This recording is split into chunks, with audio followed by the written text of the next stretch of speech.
Kemudian dari sisi tahapan pilkada, Bapak Ibu sekalian, ada dua tahapan penting yang mau tidak mau secara mekanisme standar ini mengharuskan tatap muka dan perjumpaan fisik antara petugas baik pengawas maupun petugas KPU dengan pemilih.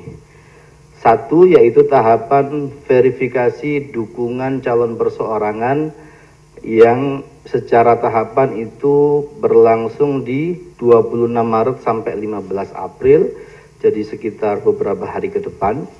Kedua, coklit untuk daftar pemilih yang secara agenda tahapan tanggal 18 April sampai 17 Mei. Menyikapi dua hal ini, karena tadi disampaikan Pak Ketua bahwa istilah pemilu lanjutan atau pemilu susulan yang termaktub dalam undang-undang itu menyaratkan banyak hal. Sebelum pemilu lanjutan dan susulan kita diskusikan, ada plan A yang kita kategorikan itu menjadi situasi paling baik jika semuanya masih bisa berjalan, maka yang kita butuhkan adalah SOP. Semacam aturan tambahan terhadap jajaran pengawas dan juga kita rekomendasikan ke jajaran petugas KPU jika melakukan tatap muka dengan pemilih.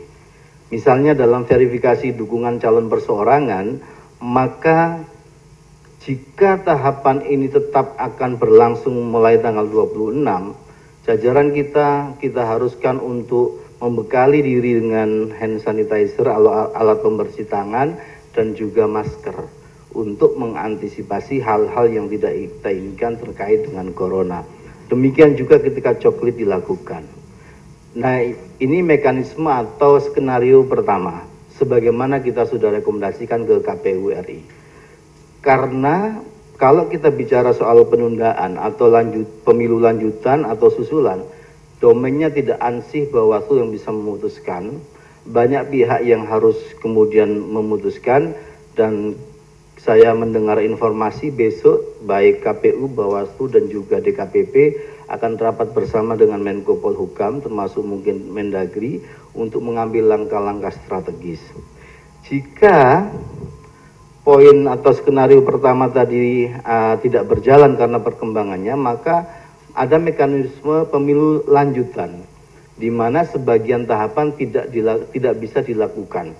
Apa itu sebagian tahapan? Misalnya tahapan yang berlangsung dalam waktu dekat, soal verifikasi dukungan calon perseorangan misalnya, tentu ini diputuskan bersama. Atau skenario ketiga yaitu pemilu susulan, di mana seluruh tahapan tidak bisa dilanjutkan, tapi di sebagian daerah, tidak di seluruh daerah yang pilkada. Sebagaimana kita tahu teman-teman sekalian, beberapa daerah yang sementara masuk zona atau kategori merah, diantaranya kan di Jawa Barat ada Bekasi, Depok, Cirebon, Purwakarta. Di Banten ada Tangerang Kabupaten dan Tangerang Selatan Kota. Di Jawa Tengah ada Solo. Di Kalimantan Barat ada Pontianak. Di Sulawesi Utara ada Manado. Demikian juga Bali dan Yogyakarta. Tentu pemetaan daerah ini akan menjadi modal untuk dibicarakan bersama antara Bawaslu, KPU, DKPP sebagai penyelenggara dan juga pemerintah dan DPR. Jadi kalau skenarionya adalah pemilu lanjutan atau susulan, ada hal-hal yang harus kita lalui bersama antar penyelenggara dan juga pemerintah dan juga DPR. Itu kira-kira hal paling teknis yang dalam waktu dekat harus kita ambil. Secara resmi kemarin Bawaslu sudah menyurati KPU untuk mengingatkan hal ini, dan secara cepat juga kita mendapatkan update bahwa situasi penanggulangan atau antisipasi virus corona ini juga harus kita lakukan, tentu sambil berharap agar segera ada kabar baik terhadap perkembangan virus corona ini, artinya tidak banyak lagi penularannya dan seterusnya, sehingga tahapan pilkada bisa berjalan dengan sebagaimana mestinya. Itu beberapa skenario kemungkinan yang bisa kita lakukan.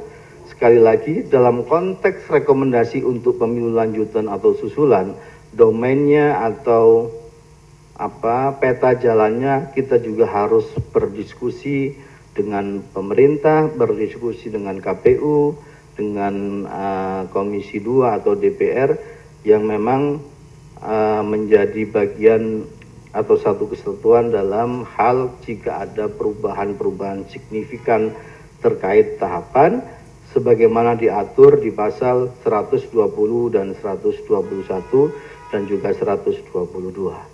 Saya kira itu teman-teman sekalian, sahabat Bawaslu sekalian, sekali lagi terima kasih atas perjumpaan virtualnya.